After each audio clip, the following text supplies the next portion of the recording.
Hello बच्चों, good morning. मैं आपका शैलेश सर आपके लिए फिर से एक वीडियो लेकर आ गया हूं। आज की वीडियो बच्चों हमारी होने जा रही है क्लास 9th की वर्ड ऑफ नंबर की वीडियो है ये। मैंने कल भी आपको इसकी एक वीडियो बनाई थी जिसमें मैंने आपको बहुत ही बेसिक से कॉन्सेप्ट इसके बारे में बताए थे, कुछ इंटीजर वगैरह के बारे में बताए थे। आज मैं इसी का एक और टॉपिक बताने जा रहा हूँ बेटा। बहुत ही अच्छा टॉपिक है ये, शायद आप लोग क्लास 8th में भी पढ़े होंगे। इसको नहीं पढ़ा तो दोबारा से आप पढ़ लीजिए एक बार और इस टॉपिक को थोड़ा सा देख लेते हैं बेटा। आज हमारे पास इसके जो टॉपिक है उसका नाम है रेशनल नंबर, है ना। अच्छा, इस टॉपिक को मैं ना थोड़ा कंपेयर करके पढ़ाऊंगा। एक और नंबर इसी तरह का होता है, उसका नाम है फ्रैक्शन, है ना। फ्रैक्शन तो सभी लोग जानते हैं, थोड़ा कंपेयर करके पढ़ेंगे तो बहुत अच्छा हो जाएगा। अब रेशनल नंबर क्या होता है बेटा और फ्रैक्शन क्या होता है, दोनों को समझते हैं। A number which is in the form of P by Q, एक नंबर जो कि पी बाई क्यू के फॉर्म में हो। A number which is in the form of p by q where p and q both belong to integer, दोनों किससे belong करें बेटा, इंटीजर से बिलोंग करें, इसे हम बोलेंगे रेशनल नंबर। क्या बोलेंगे बेटा, रेशनल नंबर, ठीक है। A number which in the form of p by q where p and q both belongs to integer, जहाँ p और q दोनों किससे बिलोंग करते हैं बेटा, इंटीजर से। इंटीजर का मतलब -1, -2, 3, 1, 2, मतलब नेगेटिव और पॉजिटिव दो नंबर। यहाँ एक इंपॉर्टेंट बात है कि q is not equal to 0। पहली बात, बड़ी इंपॉर्टेंट बात है कि q की वैल्यू 0 के इक्वल नहीं होनी चाहिए। अगर q की वैल्यू 0 हो जाएगा तो इसका आंसर हो जाएगा बेटा नॉट डिफाइंड, है ना। इसलिए q की वैल्यू 0 नहीं होनी चाहिए, आप लोग जानते हैं। इसमें एक सेकेंड है कि जो p और q है ना, p और q ये ना को प्राइम होने चाहिए। कैसे होना चाहिए बेटा, को प्राइम नंबर होने चाहिए। ओके बच्चों, p और q दोनों को प्राइम, मतलब आपस में इनका कुछ कटे नहीं। मैं एग्जांपल लेके बताता हूँ। जैसे 3/4 लिखा हुआ है, 3 is what, it's a integer, 3 is a integer, 4 is also integer, so 3/4 is what, it's a rational number. ये हमारा क्या हो गया बेटा। अगर कोई पूछे कि क्या ये रेशनल नंबर है तो आप बोलें yes sir it is a rational number. अच्छा, 3 और 4 दोनों क्या बेटा, को प्राइम है। क्यों को प्राइम है, क्योंकि दोनों के बीच में ना कोई भी आप देखेंगे कॉमन फैक्टर नहीं है, मतलब इन दोनों को काटने। जैसे एक क्वेश्चन मैंने ये लिया 7/28 या -7/28, ये एक रेशनल नंबर है, बिल्कुल कह रहे हो रेशनल नंबर है। -7 भी एक इंटीजर है, 28 भी एक इंटीजर है। लेकिन अभी इसमें थोड़ी मुसीबत है। क्या मुसीबत है कि 7 और 28 दोनों ना किसी की टेबल से कट जाएंगे। किसके, 7 में ये दोनों आते हैं। अगर हम इसे छोटा कर दें -1 और ये 4, तो हम कह सकते हैं कि -1/4 हमारा रेशनल नंबर है, ठीक है। ये बेटा को प्राइम होने चाहिए।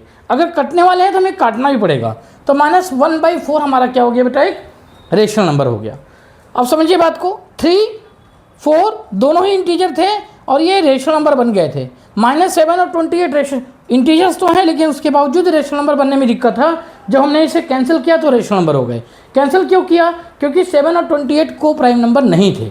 तो ये सारे जो कॉन्स्टेंट थिंग्स हैं, मतलब जो कंडीशंस हैं, दे शुड बी फुलफिल। ये कंडीशन फुलफिल होनी चाहिए किसी भी रेशनल नंबर के लिए। अच्छा, एक और बात देखिए, मैंने आपको फ्रैक्शन के बारे में बताया कि जो हमारा फ्रैक्शन होता है बेटा, ये भी ना p बाई क्यू के फॉर्म में होता है। बट यहाँ जो p और q है ना बेटा, ये दोनों होल नंबर से बिलोंग करते हैं। किससे बेटा, होल नंबर से, है ना। मतलब इसमें ना निगेटिव नंबर नहीं आएंगे। यहाँ पर भी कंडीशन वही होगी कि q की वैल्यू 0 नहीं होनी चाहिए, पहली बात। और दूसरा, p और q ये दोनों ही को प्राइम होंगे। ये सब कुछ कंडीशन वैसे ही रहेगी, बस एक अंतर है दोनों में कि यहाँ फ्रैक्शन में जो हमारा p और q है बेटा वो होल नंबर है, जबकि रेशनल नंबर में जो हमारा p और q होता है वो इंटीजर होता है, ठीक। मैं आपको टैली लेके कराता हूँ, उससे आपको ज़्यादा क्लियर हो जाएगा। जैसे सपोज दैट हमारे पास ये नंबर हैं, बिल्कुल अच्छे से समझ लीजिए। एक नंबर है मेरे पास में, नंबर लिख लिया मैंने, यहाँ मैंने लिख लिया रेशनल नंबर, यहाँ मैंने लिख दिया फ्रैक्शन, ठीक है ना। ध्यान से देखिएगा, जैसे लिख दिया मैंने -7/9, है ना। अब आपसे मैं पूछूं कि बच्चों सॉरी, क्या -7/9 एक रेशनल नंबर है, तो आप बोलोगे यस सर एक रेशनल नंबर है। मैं आपसे पूछूं क्या बेटा ये एक फ्रैक्शन है, आप बोलोगे सर ये फ्रैक्शन नहीं है। क्यों, -7 does not belongs to whole number. -7 whole number से बिलोंग नहीं करता। -7 तो इंटीजर है ना, तो इसलिए रेशनल नंबर मिल गया। अब मैंने लिखा 3/5। अब मैं आपसे पूछूं बेटा क्या ये रेशनल नंबर है, आप बोलोगे यस सर रेशनल नंबर है, क्योंकि 3 और 5 दोनों ही क्या है बेटा, इंटीजर होते हैं, पॉजिटिव नेगेटिव दोनों इंटीजर में आते हैं। 3/5 क्या फ्रैक्शन है, आप बोलोगे यस सर फ्रैक्शन है। तो फ्रैक्शन है साथ ही साथ रेशनल नंबर तो है, लेकिन कुछ नंबर ऐसे होते हैं बेटा जो फ्रैक्शन नहीं भी होते लेकिन रेशनल नंबर होते हैं। वन लाइन में हम ये कह सकते हैं कि ऑल फ्रैक्शन, जितने फ्रैक्शन हैं वो सब रेशनल नंबर हो सकते हैं। जितने ही फ्रैक्शन हैं वो सभी जो है रेशनल नंबर हो सकते हैं, लेकिन जितने रेशनल नंबर है वो फ्रैक्शन हो जाए इस बात की गारंटी नहीं है। ठीक है, होप कि आपको ये समझ में आ गया होगा फ्रैक्शन और रेशनल नंबर के बीच का डिफरेंस, है ना। अब हम इसमें थोड़ा सा और आगे बात करेंगे, करने की कोशिश करते हैं बेटा। क्वेश्चन में रेशनल नंबर और ये आपसे पूछा जाएगा तो आप आराम से इसको बता सकते हैं देख करके, है ना। अच्छा, इसके बाद इसमें आता है बेटा कि अगर दो रेशनल नंबर लिखे हुए हैं कि हम उन्हें कैसे प्रूव करेंगे कि दो इक्वल रेशनल नंबर हैं। इक्विवेलेंट, इक्विवेलेंट का मतलब होता है बेटा इक्वल वैल्यू, इक्वल वैल्यू, है ना। इक्विवेलेंट रेशनल नंबर की बात हो रही है ना। तो सपोज दैट हमारे पास एक फ्रैक्शन है a/b और एक फ्रैक्शन हमारे पास है c/d। हमें प्रूव करना है, हमें बताना है कि दो जो हमारे पास ये रेशनल नंबर दिए हैं ये इक्वल हैं। तो इसके लिए क्या करते हैं बेटा, AD = BC होना चाहिए। मतलब ये इसके अगर इक्वल हो जाए, A × D = B × C हो जाए तो कोई भी दो रेशनल नंबर वो इक्वल होंगे। फॉर एग्जाम्पल है -3/5 और एक हमारे पास है 6/-10। क्या ये दोनों नंबर आपस में इक्वल हैं? क्या ये दोनों रेशनल नंबर आपस में इक्वल हैं? इसके लिए क्या करेंगे बेटा, हम लोग -3 × -10 कर देंगे और 5 × 6 कर देंगे। -3 यानी ये हो जाएगा बेटा 30 और ये हो जाएगा हमारा 30। दोनों इक्वल हो गए तो ये दोनों इक्वल हैं, है ना। ध्यान से देख लीजिए बेटा, ए आपने क्या किया यहाँ पे, A/B यानी कि AD × BC हो चुका है, इसका मतलब ये हमारे इक्वल हैं।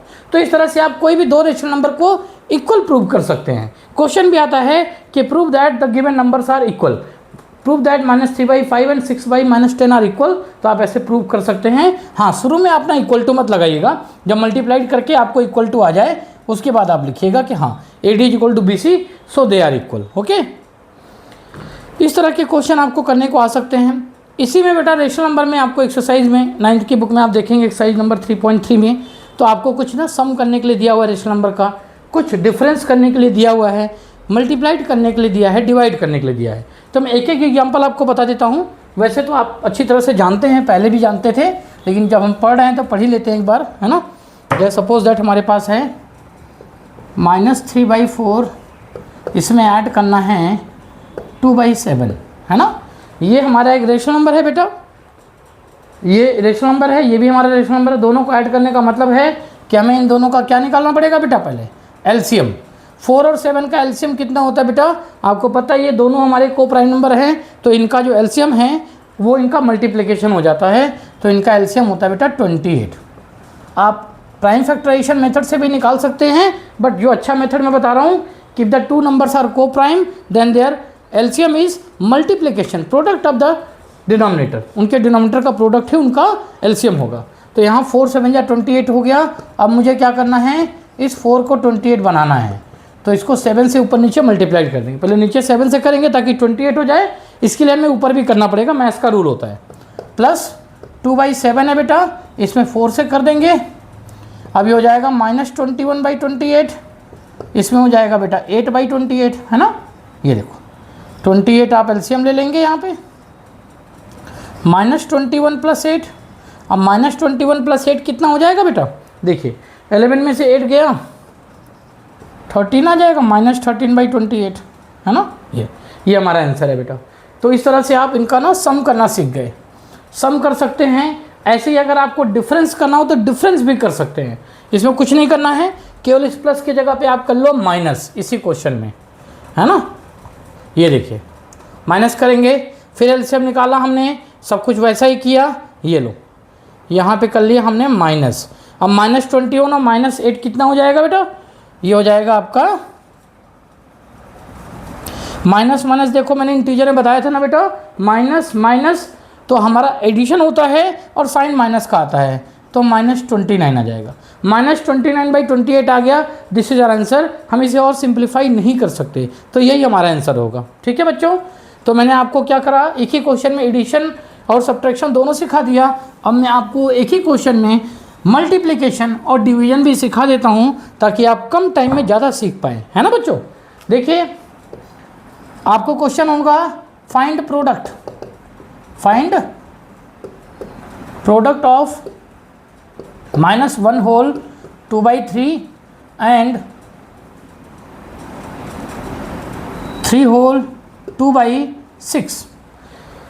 ये हमें क्या करना बेटा, इसका प्रोडक्ट करना है। तो कैसे करेंगे, पहले आप इसको इसके साथ मल्टीप्लाइड कराओ। आपको ये दोनों मिक्स फ्रैक्शन में दिया हुआ है, तो 3 1 जा 3 और +2 यानी हो जाएगा 5/3 -5/3।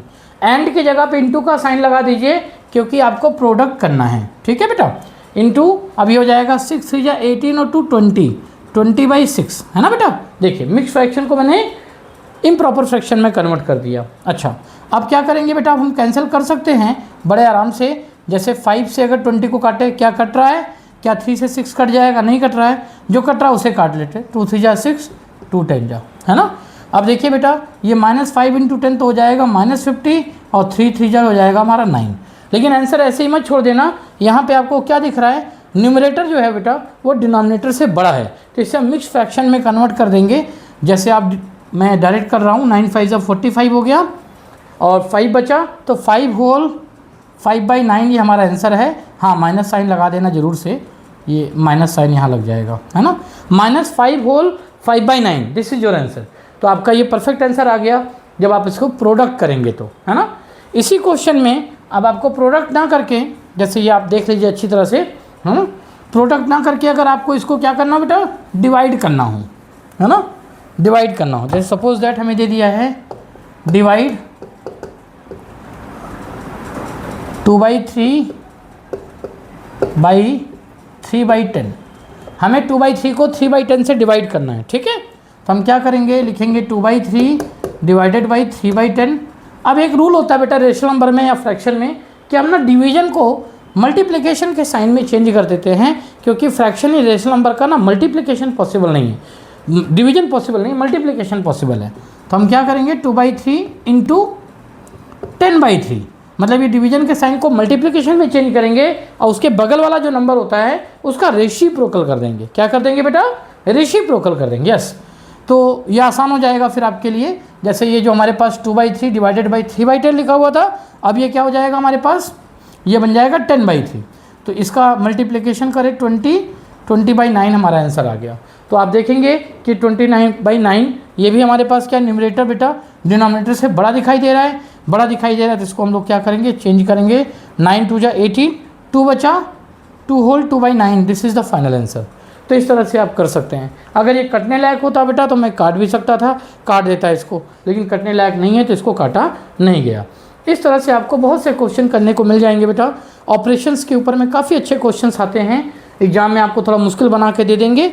एक मैं इसमें मुश्किल क्वेश्चन कराना भी चाहता हूँ आपको। देखिए मैं थोड़ा एक क्वेश्चन और अच्छा करा देता हूँ। ये तो आपने एडिशन, सब्ट्रैक्शन, मल्टीप्लिकेशन, डिवीजन अलग अलग देख लिया बेटा। अब थोड़ा मैं एक क्वेश्चन आपको करा देता हूँ जो थोड़ा सिंप्लीफाइड वाला हो और थोड़ा इनसे मुश्किल हो। लिखा होगा, क्वेश्चन है आपके पास, एक और क्वेश्चन है, सो दैट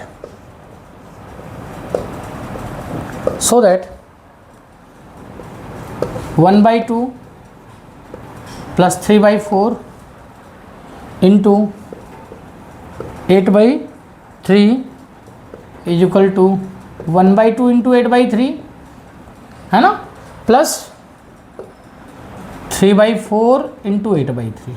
ये हमें प्रूव करना है कि इसकी वैल्यू इसके इक्वल है। तो आप देखेंगे इक्वल टू के लेफ्ट हैंड साइड में जो वैल्यू है इसको हम बोलते हैं LHS। क्या बोलते हैं बेटा, LHS। तो हम लोग क्या करेंगे, LHS लेके चलेंगे और फिर बाद में RHS लेके चलेंगे और दोनों सेम हो जाएंगे तो हम बोल देंगे हाँ प्रूव है।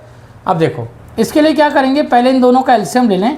2 और 4 का एलसीएम होता है बेटा 4, मैंने बताया था यहाँ हम 2 से मल्टीप्लाइड करेंगे, यहाँ भी 2 से करेंगे, तो ये तो हो जाएगा 2।